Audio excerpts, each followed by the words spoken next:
Journalism اور mass communication کا آغاز 1985 سے ہوا اور ابتدا میں یہ ایک کمرے پہ مشتمل پشاور یونیورسٹی کے انگلش ڈپارٹمنٹ میں واقع تھا۔ حالیہ جرنلزم ڈپارٹمنٹ کو جرنلزم اور ماس کمیونیکیشن کا نام دیا گیا اور 2003 میں اس کو اپنی اصل جگہ پر لے جایا جا چکا ہے۔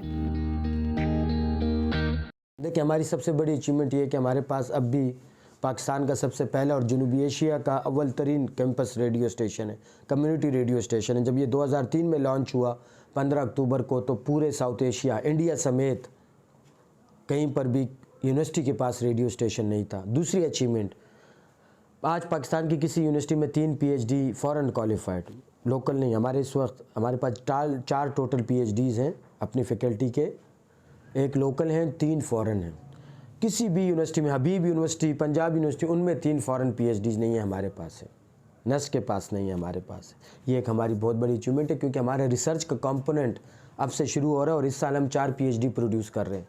اب تک 3 سالوں میں ہم 12 ایم فل پروڈیوس کر چکے ہیں، اس سال ہم 6 اور اگلے سال سے ہم 20 کے قریب ایم ایس کورس بیس اسکالر جو ہیں ہمارے ڈپارٹمنٹ سے گریجویٹ ہوں گے۔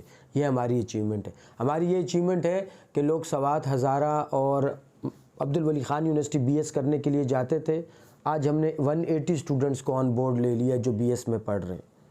ہم ایم ایس ماسٹرز میں، ایم اے میں 10 سبجیکٹس پڑھاتے تھے، آج بی ایس میں ہم 45 سبجیکٹس پڑھا رہے ہیں۔ ہمارا سوسائٹی کو یہ کنٹریبیوشن ہے کہ اس وقت جو لیٹسٹ 2 کتابیں ہیں پاکستان میں کسی میڈیا یونیورسٹی، تقریباً 40 کے قریب ڈپارٹمنٹس ہیں پاکستان میں جو جرنلزم پڑھا رہے ہیں۔ 2 انٹرنیشنل بکس ہم نے اس سال چھاپ دی ہیں، ایک فیض صاحب حمزہ صاحب کی کلیکٹڈ ایڈیٹڈ بک ہے اور ایک عرفان صاحب کی بک ہے۔ یہ ہمارا سوسائٹی کو کنٹریبیوشن ہے۔ جرنلزم اور ماس کمیونیکیشن میں واقع کیمپس ریڈیو ایف ایم 107.4 میں یہاں کے تجربہ کار اساتذہ کے زیر نگرانی صحافت کے طالب علموں کو ریڈیو کے حوالے سے بنیادی تربیت دی جاتی ہے۔ یہ وقت نیا ہے اس حوالے سے، جس طرح ٹیکنالوجی ڈیولپ ہو رہی ہے، ہماری دسترس ٹویٹر، سوشل میڈیا اور دوسرے ٹولز تک ہیں، لیکن اس کے لیے ایک سکلز چاہیے، ایکسپرٹیز چاہیے۔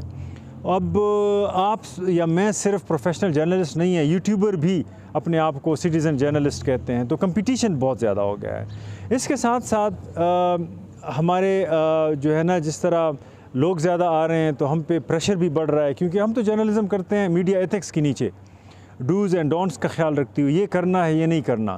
اب مارکیٹ اتنی ایکسپینڈ ہو گئی ہے، ٹیکنالوجی اتنی وسیع ہو گئی ہے کہ عام جو لوگ آ رہے ہیں، جو ایتھکس کی پرواہ نہیں کرتے، جو جرنلزم پروفیشن کی پرواہ نہیں کرتے، وہ جس طرح کے بھی جرنلزم ہے وہ کرتے ہوتے ہیں اور اپنے آپ کو جرنلسٹ بھی کہلاتے ہوتے ہیں۔ تو اس پہ پروفیشنل جرنلسٹوں پہ چیلنج بہت زیادہ ہے، پریشر بہت زیادہ ہے۔ وہ ایک طرف سے کمپٹیشن ہے یوٹیوبر کی جانب سے، دوسری طرف وہ جو ہے نا، وہ سکلز اتنے ڈیولپ نہیں ہوتے کہ وہ یوٹیوبر سے آگے جا سکیں، تو یہ ایک ہرڈل ہے۔ اور تیسرا رخ پھر جو ہے وہ یہ ہے کہ فیلڈ ایکسپینڈ ہو رہی ہیں لیکن جابس کم ہو رہی ہیں۔ اب دیکھیں، حکومت کی طرف سے سینسرشپ ہے، بہت اچھے جرنلسٹ جو ہیں وہ بیچارے ٹی وی پہ شو نہیں کر سک رہے، اسٹیٹ کی جانب سے ان پہ دباؤ بڑھتا جا رہا ہے، جرنلسٹوں کو ٹارچر کیا جا رہا ہوتا ہے اور بلاگرز کو اٹھایا جا رہا ہے، انفورس ڈس اپیئرنسز ہیں۔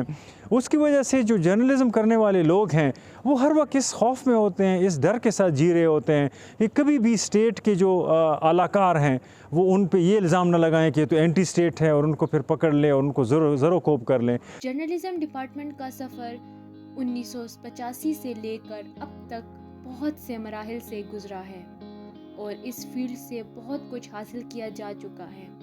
اس کو ڈپلومہ کی بجائے بیچلرز اور ماسٹرز کی ڈگری تک لے جایا جا چکا ہے۔ تو ڈپارٹمنٹ کو میں ڈیڈیکیٹ کرتا ہوں کہ ill fares the land to hastening ills a prey where wealth accumulate and men decay, and this is the land where we can thrive and we can go ahead, and this is the way we can go ahead. Thank you very much.